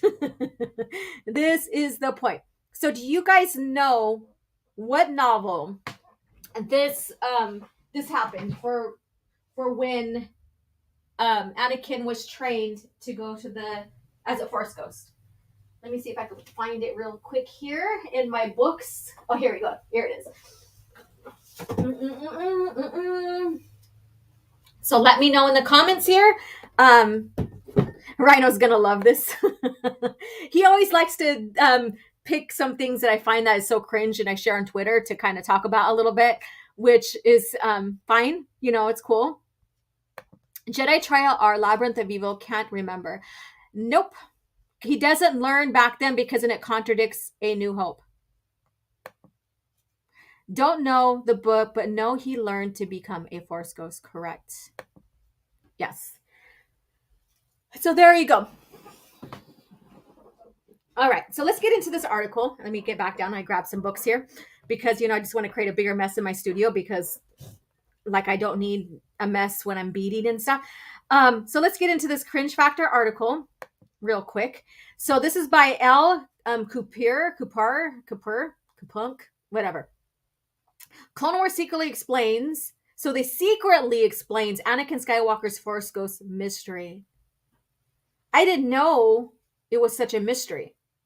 Like even before we got the novel, and it is in the Obi-Wan Kenobi. I believe the Obi-Wan Kenobi and the Darth Vader, the Rise and Fall of Darth Vader are revealed. But I think mainly the Rise and Fall of Darth Vader is where it revealed that about him, Obi-Wan coming to him as he was passing away. And I'll go ahead and turn on my screen because I went to grab it and I'm partly in my pajamas. So here you go. So I think it was mostly this one that gave us the indication or gave us the whole scenario of Obi-Wan coming to him and teaching him to how to become a Force ghost. So that's where that came from. However, when you're just watching the show and you learned that he becomes a Force ghost at the end of Return of the Jedi, even though it wasn't shown, we just know that he passed away. One can come to the conclusion, but then this goes into like, okay, well, maybe because he's made of the Force, that the Force created him through Shmi, that the Force brought him back and then allowed him to become a Force ghost after redemption. You could assume that. It's fair because of the type of being he is, because he is made from the Force through Shmi, right? He is the chosen one. You can come to that conclusion and it sounding pretty logic. Does that mean he's OP? Not really, because if he was OP, he wouldn't need training at all. He wouldn't have, and all of that. You can come to that conclusion. And they could have written it that way. I would have been fine with it. And we know in A New Hope, and we're going to get into this article pretty quick. We know in A New Hope that he didn't know what a Force ghost was. He didn't even know what Obi-Wan was talking about. So how can TCW then say that Clone Wars, that it secretly explains Anakin Skywalker's Force ghost mystery? Because they're saying the mystery is like, how did he learn to become a Force ghost? How did he learn about being a Force ghost? Now, TCW, we all know, happens way before A New Hope or Star Wars. But it would break continuity if he learned about that mystery of becoming a Force ghost or what it is, because he is totally surprised by Obi-Wan regarding it. So let me see what you guys have to say. The only instance of Force Ghost Anakin Skywalker I can recall was when he initially spoke to Leia on Truce of Bakura. Yeah, that's when he comes back. But the second time he comes back. The first time he comes back, he revealed himself to Luke, and so did Obi-Wan and Yoda. That's at the end of Return of the Jedi. So don't get confused with this is talking about how he becomes a Force ghost, not when he becomes, or how he, or when he shows himself. It's how he trains to become one. So let's take a look here. So again, Star Wars The Clone Wars simply answers the question of how Anakin Skywalker managed to become a Force ghost after his death in Return of the Jedi. Again, if TCW does that, and we're going to get into this, and I'm going to break this shit down, then it breaks continuity. Of course, we already know that TCW already like contradicted even Revenge of the Sith, and I think Attack of the Clones or something like that. But anyways, and when Anakin, became a Jedi Knight, all of that. There's all of that. So I don't want to read through all of this, and I forgot to mark off which ones I didn't want to read, so bear with me. Star Wars, The Clone Wars secretly explained how Anakin Skywalker managed to become a Force ghost after his redemption. Let's go through this again. The Clone Wars secretly explained how Anakin managed to become a Force ghost after his redemption. If you knew at that time, like I said, it breaks continuity to A New Hope. The Clone Wars fills in the gaps in Star Wars history between Star Wars Episode 2, Attack of the Clones, and Star Wars Episode 3, Revenge of the Sith. Well, it doesn't fill in the gaps because everything was already being overseen through the multimedia project. Get it? So the Clone Wars wasn't filling in anything. It was just tearing things apart. Chronicling the battles, blah, blah, blah, blah, blah, blah, blah, blah. We're not going to talk about. However, one of the most important things the Clone Wars did is expand upon the lore of the Force, delving further into the powers of the dark and the light, blah, blah, blah, blah, blah, blah, blah, blah. Okay. And it goes into, as well as explaining the mechanics behind the Force ghost ability. And of course, we know that there was a point where, Yoda learns about the Force ghosts and Qui-Gon comes to him. I haven't watched the Clone Wars in a very long time to remember exactly which episode that was. But we know that, Qui-Gon came to him, and we'll get into that. Through the becoming a Force ghost in Star Wars, there was originally thought to be an inherent ability of the light side Force users. Did you guys think it was an inherent ability? I never thought it was, because I learned that you needed to train. So the Clone Wars revealed that it could only be achieved by those who completed a special kind of training. No! Revenge of the Sith did that. At the end, when they were meeting on which direction they should go with the twins, going into exile, how Bell should present himself so they don't, catch on to what he's doing with, forming a rebellion, basically. All of that. Yoda sits down with Obi-Wan and says, training I have for you, and tells him about Qui-Gon coming back. Basically, if you read the novel, they talk about becoming a Force ghost and training for that, keeping up on the training in itself as a Jedi. So Revenge of the Sith already talks about that and already begins that. The Clone Wars really didn't need to expand on it because it was cut and dry, very cut and dry in Revenge of the Sith, either the movie or the novelization. And so they go on to say, Revenge of the Sith proves Yoda, that Yoda eventually told Obi-Wan Kenobi a narrative thread that was later continued in Obi-Wan Kenobi's show. So I'm not getting into that bullshit because the Obi-Wan Kenobi show was complete mess. It broke a lot of continuity lore, had lore issues, all of that. So just staying within the original Star Wars, Yoda already shared that he had met with, in fact, like there's cutscenes, and then it's also in the Revenge of the Sith novel when when Qui-Gon comes to Yoda and talks to him about becoming a Force ghost. So that's already in the Revenge of the Sith novelization. That was, I believe, a cutscene, but it never was put in, I believe. But that's already, TCW didn't need to expand on that. That was already taken care of within itself, within the movie novelization, all of that. Yoda and Obi-Wan's knowledge clearly explains how Luke and Leia, or we're not going to get into that bullshit because no, it doesn't. Luke, yeah, we can understand if he had the proper training and stuff, and like he did in the EU, in the original lore, but Leia, no, because she quit her training. She stopped becoming a Jedi. She walked away from it. Let me get out. Let me get this stuff out of here. So, but that's the Disney lore. We're gonna just discuss about the Star Wars lore here, the true lore. Two distinct Clone Wars arcs play important parts of understanding how Anakin Skywalker was able to appear as a Force ghost in Return of the Jedi. And again, we already had that story. The first is the Mortis arc in season 3. Yes, I knew. I've been revisiting the Mortis arc, so that one right there. The Clone Wars, where Anakin, Obi-Wan, and Ahsoka are stranded in an uncharted region of space. This turns out to be Mortis, the fulcrum of the Force throughout the entire galaxy. While on Mortis, both Obi-Wan and Anakin saw the spirit of Qui-Gon. The second vital arc is the one that follows Yoda's quest on the Clone Wars season 6. Okay, so it's season 6. When he makes contact with Qui-Gon and scours the galaxy for new Force-related knowledge. So there we go. Again, we didn't need to have TCW to do that. And when I'd seen that, when I heard about that and stuff like that, I'm like, oh my God. This is like rewriting what happened for Revenge of the Sith novelization, blah, blah, blah. During the second arc, there is a scene where Yoda asks Anakin whether he saw or communicated with Qui-Gon while on Mortis. Though Anakin acknowledges Obi-Wan Kenobi's skepticism, Anakin's own belief in what he saw on Mortis is clear.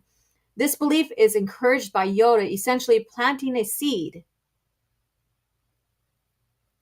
And then again, I point out that if Anakin believed that Force ghosts can happen, then it breaks continuity with A New Hope.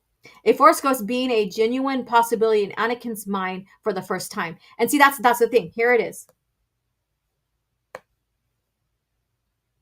Then it takes a surprise, all of that out of Obi-Wan, a confrontation with their last duel, their second and last duel together in A New Hope. This scenario was acknowledged by Dave Filoni himself in panel discussing how Anakin managed to become a Force ghost. See, now he wants to credit himself. We know Filoni always wants to take the credit for himself, right? That's something that he's done with Maul's legs and other scenarios throughout the lore. He wants to take the credit himself. And in fact, it's not his thing because, first of all, Matthew Stover with George Lucas already plotted that out. A New Hope already shared that this is the first time a Force ghost was ever seen by Vader. Not seen by Vader. This is the first time that concept was ever given to Anakin/Vader. And in this novel right here, it reveals more on that. It reveals more on that. So we'll get into more of this. Let's get into more of this. The scenario was Filoni emphasized the importance of what Anakin experienced on Mortis and how Yoda's understanding of those experiences, however subtle, turned Anakin's attention towards the Force ghost being a real possibility. Again, that was something that he never knew about until he had contact with Obi-Wan, and then, in A New Hope.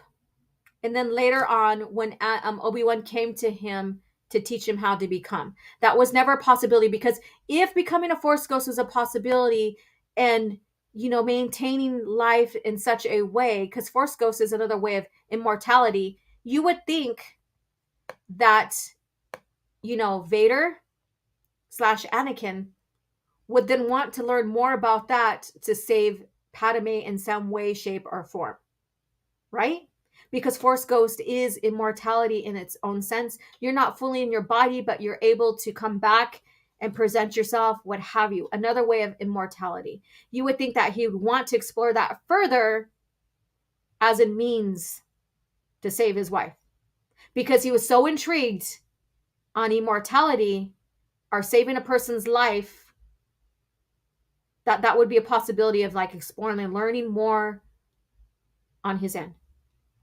In that same Clone Wars panel, Filoni mentioned the importance of George Lucas introducing Hayden Christensen's likeness and Anakin's Force Ghost and removing Sebastian Shaw in Return of the Jedi. Not only did this help bridge the original trilogy to the prequels, but it also speaks of how the Force Ghosts work. Both Filoni and Lucas have previously mentioned that when Anakin was redeemed by Luke, so this is, Filoni has nothing to do with this, Lucas does. So Filoni likes to shoehorn himself in when it comes to these decisions George had made long before he became into the picture, right? So when Anakin was redeemed by Luke, he went back to who he was before he died, and becoming Darth Vader, a sentient echoed by the final duel between Vader and Obi-Wan Kenobi. Okay, yeah, so we're not getting to that. As a result, he was able to appear as Force Ghost, as this is an ability most commonly associated with the light side. But you have to train for it, and that's what he's forgetting. You have to train for it. And I believe that was what Yoda was told in TCW as well. So he's forgetting to put that in there. So he's making his stuff more significant and important to what was happened way before he came into the picture. I'm talking about Filoni. Dark side users generally have different methods of keeping their identity and consciousness intact after death. And this is called instant transfer. So we're not going to get into that, the rest of this here. So what do you guys think? I think. And I have 13, and some of you guys dropped out of here, and that's okay. Let me see here. The only incident of Force Ghost Anakin Skywalker I can recall was his, we already mentioned that. Okay, here we go. I'm on track again. TCW did more harm to lore than good. Correct. Yes, I agree. TCW contradicts a lot of old established EU lore, to be honest. Correct. We're just going through this because it does. So this person thinks, and Filoni thinks, that he set up, like, this sets up Anakin's return to the Force as a Force Ghost, which breaks continuity, which gives more questions than anything is answered as well. I got through 3 seasons of TCW. That was more than enough Ahsoka for me.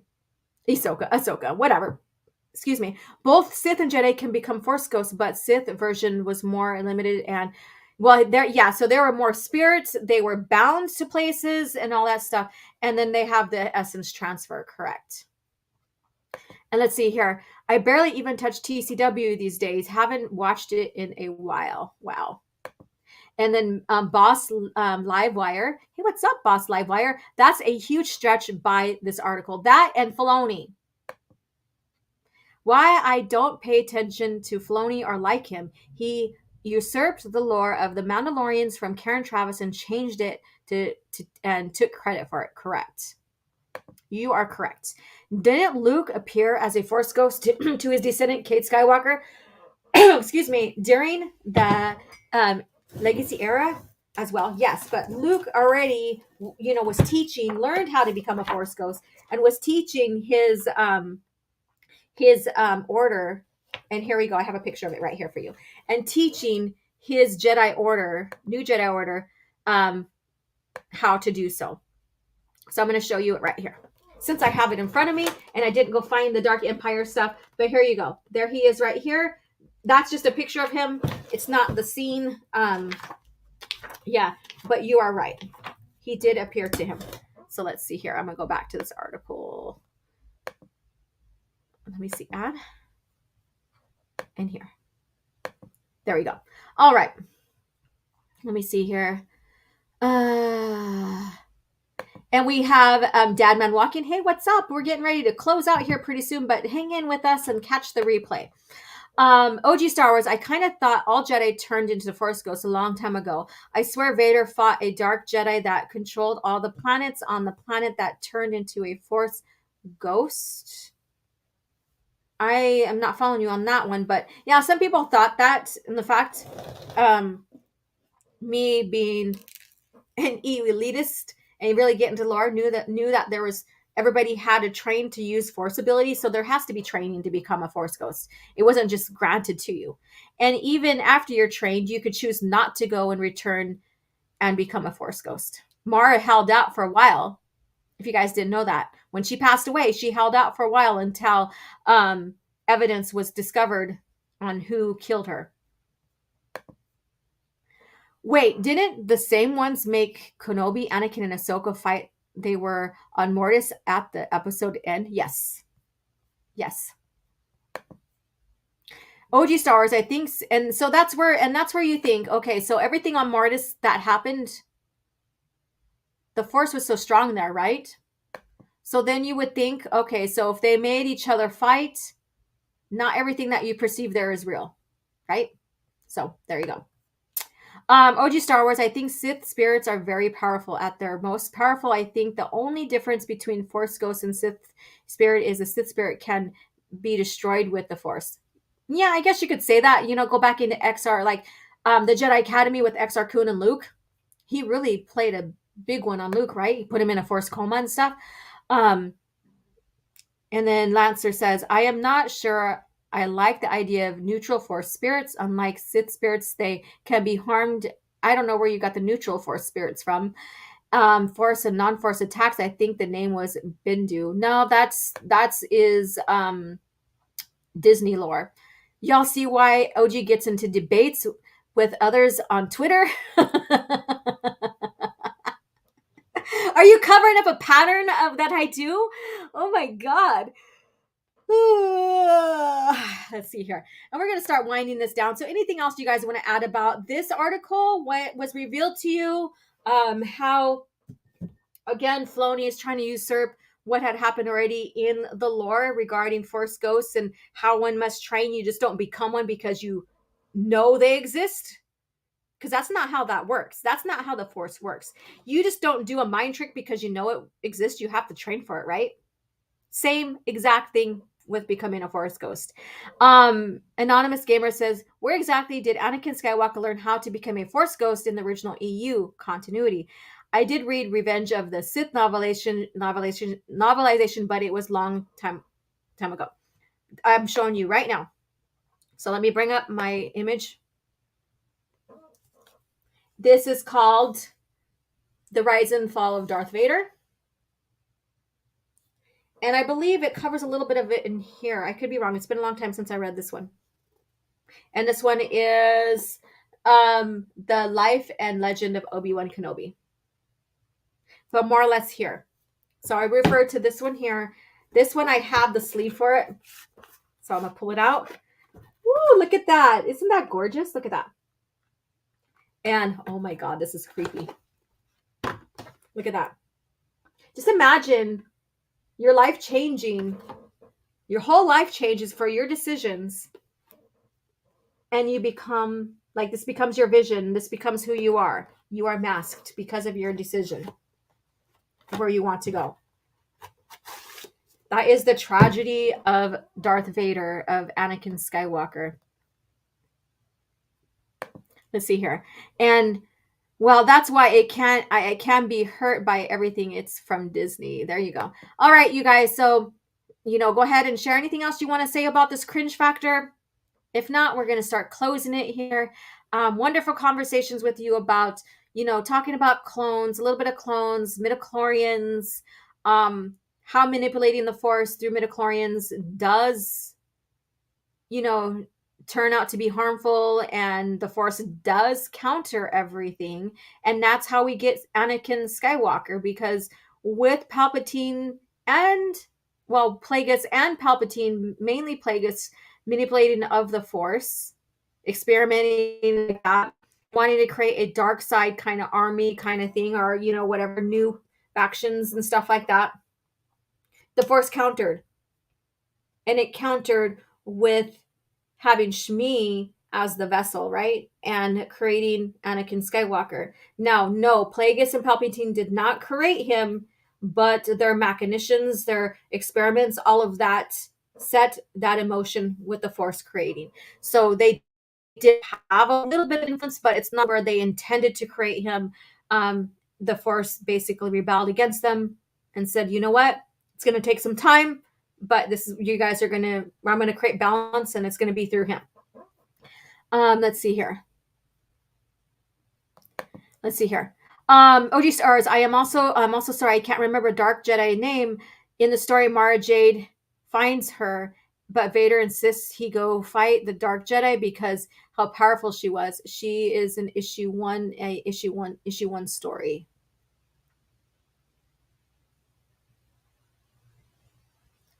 Is that from the Hand of Emperor's Hand right there? Never read The Rise and Fall of Darth Vader before. However, I did read Dark Lord, Rise of Darth Vader. Awesome, but correct. So I am like trying to figure out which one you're talking about.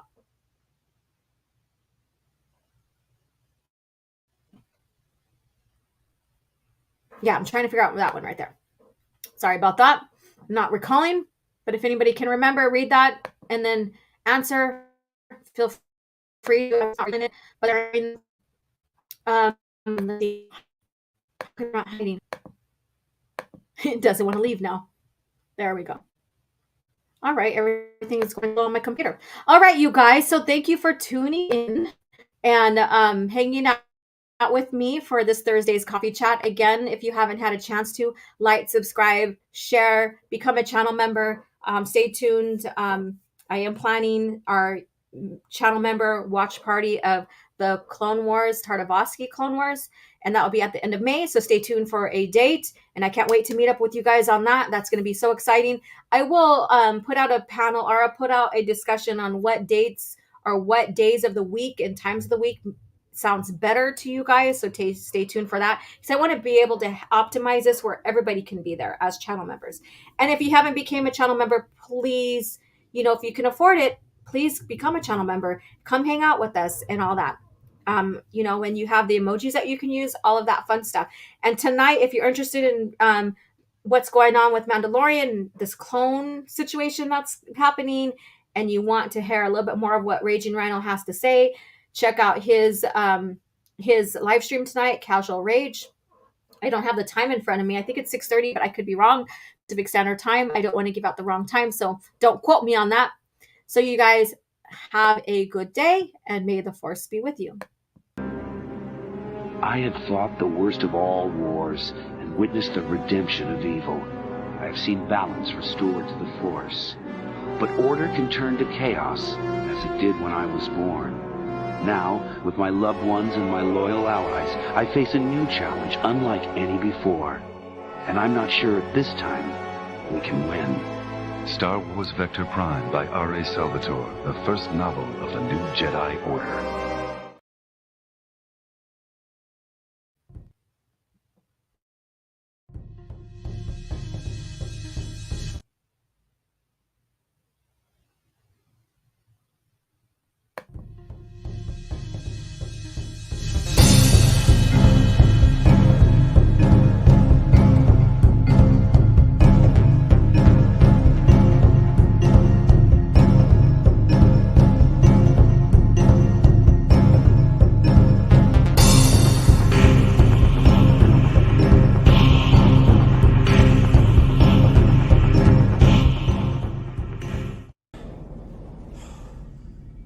Another happy landing.